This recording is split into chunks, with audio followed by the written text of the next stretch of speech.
When you're willing to do anything to stand out, you might just end up out on your own. But this is the last episode of the Really Good Podcast. I feel like I should take my glasses off to say it too. This is the last episode of the Really Good Podcast, and it has been a dream.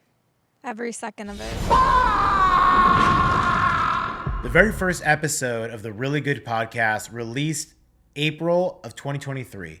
And to a lot of people's surprises, despite the fact of the deadpan nature of it and the almost uncomfortable tone as soon as personal details came out about the host who is sitting with world famous artists and celebrities, those two things did not mix and quickly divorced from each other.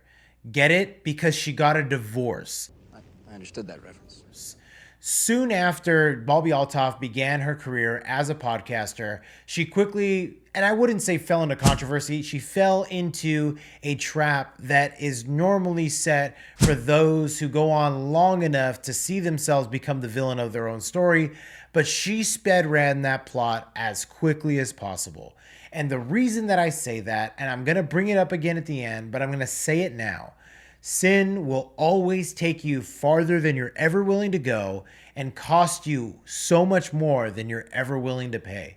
And the reason I say that is because I believe that it's lost on Bobbi Althoff after speed running myself her final podcast, if it's even the final one, because I have thoughts on that as well. But going through it, seeing that I think that she doesn't quite get the reason that she fell off. I don't think that Bobbi Althoff fell off because she didn't have good content. I don't think that Bobbi Althoff fell off because people weren't interested in her story. I think she fell off because she wasn't interested enough in the amount of celebrity or in the amount of attention that she ended up grabbing. There was obvious signs that despite the fact that she shrugged off naysayers and haters and even people of different communities with moral high grounds, you know, even myself, like I have critical opinions of the decisions that she made after falling into money, renown, fame, and all these things.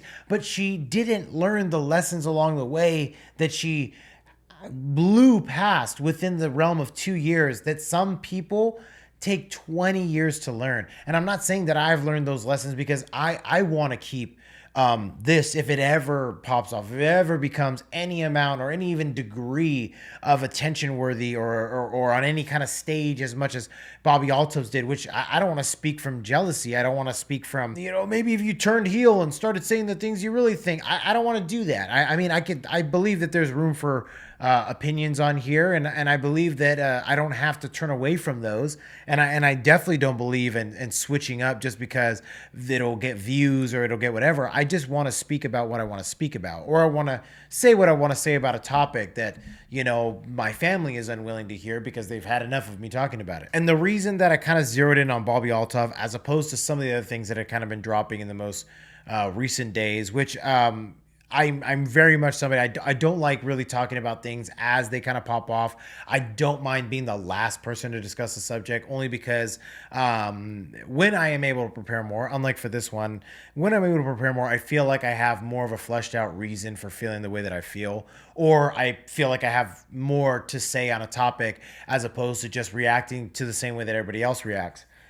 And I need to get better about not just viewing everyone's opinions about a subject just prior to jumping in, which is why I kind of chose to talk about Bobbi Althoff and the Really Good Podcast coming to a really abrupt end, because I have opinions and I haven't seen too many people discuss it. I haven't seen too many people talk about it for the not main reason, but for a huge reason is why I'm making this video, because I feel that this is not the end, or at least she didn't plan it to be. There's several clips in here and there's several parts. There's several pieces of the final Really Good Podcast that I think are important to talk about. In the very beginning of the podcast, I feel that the things that she's saying are some of the few realest things that she has said throughout the entirety of her short-lived career as a podcaster or as a host, as a mogul on the internet. And quote number one that gives this away to me is, this whole thing started as a dream of a girl who wanted to make some more money. As you guys know, this podcast started off just with a girl with a dream to make more money. A girl with a dream to make more money. Now, as one-sided as that sounds, and that's only one side of a coin, right? We don't see the other side of maybe a struggling marriage that was already coming to a close, and she wanted a way to make her to have her own independence, and the only way that she sought out to be able to do that was through social media. Now, Bobbi Altov had some modicum of success prior, and I remember distinctly seeing her, I believe, Instagram or even when Snapchat was kind of a thing, seeing her go viral for some mom content. She had some content about being a mother and about nursing, which was, I would say that's not wholesome, but just, it was like a mature subject for a mature audience who could relate and understand, who have born children and understand that it's like there's difficulties with your body. There's things that happen that are out of the ordinary. And she wanted to highlight her journey on those things. And she wanted to highlight like what has been unique about her journey. And if anyone can relate, which I feel is, that's great. If you want to, go after an audience that it has a lot of similarities to you and has the ability to cling on to the things that you are also experiencing. And for that side of the coin to be flipped to completely unrelatable content that doesn't really connect with the initial fan base that she created, then that could be a linchpin in what she kind of experienced with her downfall. Right. So that's kind of point number one. Point number one of it being, it's like she started off wanting to make more money. And she saw that the kind of connections that she was making, though meaningful, though people probably reached out and shared how much this actually meant to them, of that they felt seen through the content that she was making, she wasn't seeing a difference in her bank account. She wasn't seeing a difference in her ability to make an income to maybe distinguish herself from her then husband. And I just saw another creator who stated that she had posted a viral video on Instagram, and I believe it made over 56 million views and maybe 1.5 million likes, and that her bank account did not change. Things didn't really change for her after going viral. So, and we see this kind of a lot, right? Like, things don't really change for you after you go viral if you don't capitalize on that virality, or if the virality isn't connected to a product or service or a brand that actually supports you in an indirect way, but the audience turns it into a direct method of supplication or a direct method of payment. Money! I did think this was going to last a little bit longer. That is very, very telling for Bobbi Altov, I feel. And now this is just the ravings of a madman. This is just me being sporadic, and I'm being the theorizer over here. But my theory is that despite there being a marriage that was on the rocks previously, and I don't know, whatever, she's going to, or whoever's in the comments, going to be like, what are you talking about? That was ages ago. It was 2 years ago she got divorced. She has a black boyfriend now. Yeah, we all knew that was going to happen. Dude, she had Drake in her bed. She had Drake in her bedroom the first or third episode or whatever.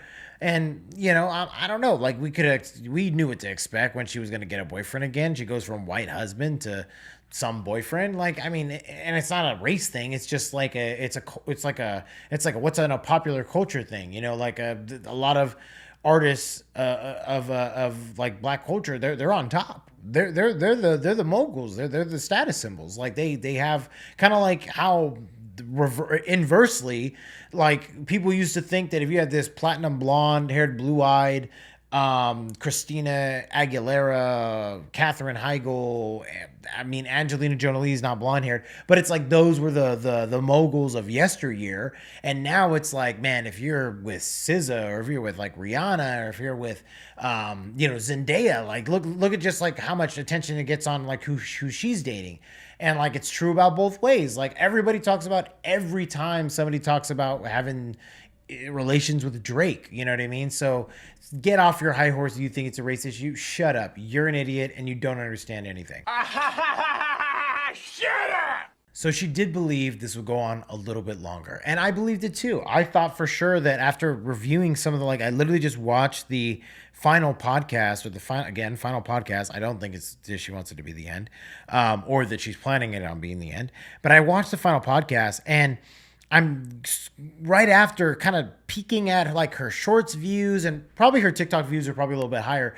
But the amount of celebrity and the amount of people who actually like were funny, distinct, entertaining, have a wide. I mean, she went all the way from Peso Pluma interviewing him, which honestly, I don't like Peso Pluma's music. Like, I don't really care for. I'm Mexican, but I don't like music like that. I really don't. It doesn't appeal to me at all.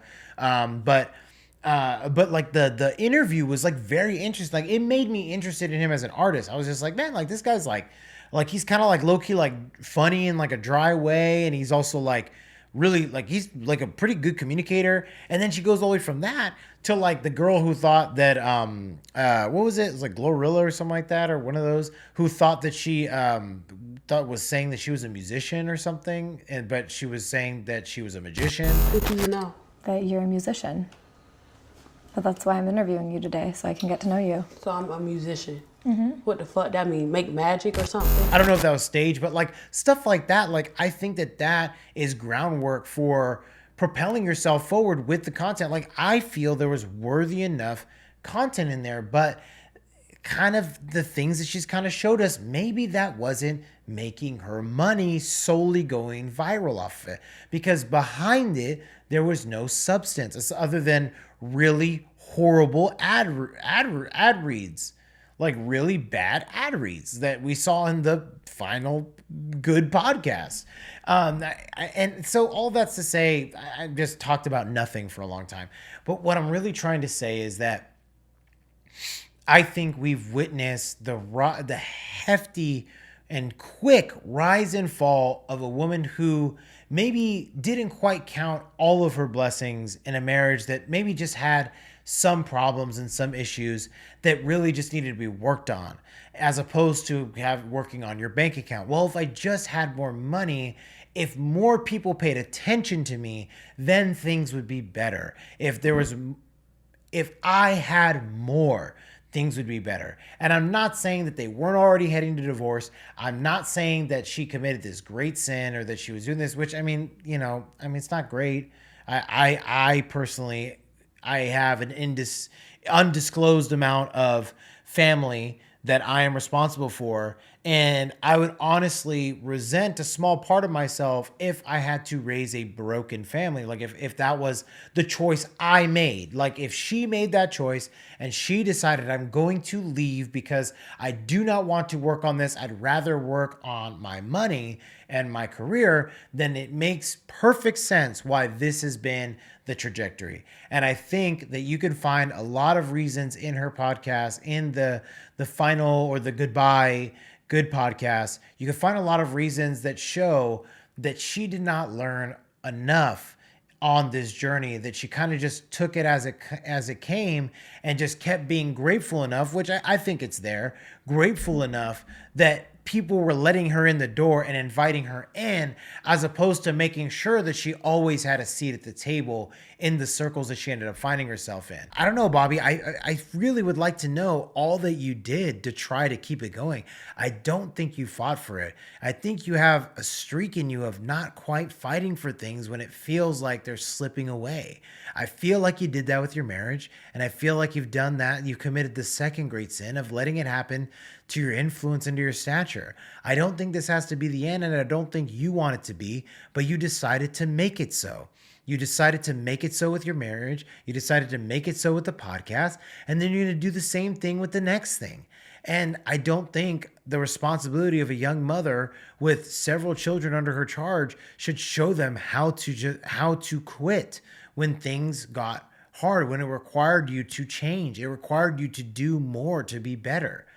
I don't know. I could be completely wrong. And if I am, okay, whatever. Who cares? It's my opinion. I think that the sentiment that she had, we can all relate to that. wanting to make more money. We could all relate to that. I mean, that's not the basis of what I'm doing here, but it's a perk that I endeavor and hope to acquire someday, being able to make some more money due to this. But I don't see that as the foregone conclusion only. I see this as a method and methodology for me to air out ideas and hopefully to transform this into art that I feel is well deserved, or that it's earned, and it's earned an audience. That's what I'm here to do it for. If I'm being honest with my audience, I would just like to be able to make music all day, right? Like I would prefer that. I'd prefer to develop that art further, to further that drive, to further that outlet. But I can't do that by just dropping this or dropping other things that are able to propel me forward, just to out of the solo pursuit of doing that. And then what if I acquire that quicker rather than later, or quicker rather than it's time, and then I don't know how to use it, and I don't know how to further it. I crack one good song and then I don't know how to make more music, or I don't know how to make more good music. I don't want to do that. I do want to spend all my time making music, developing music, and producing more music for myself or for an audience.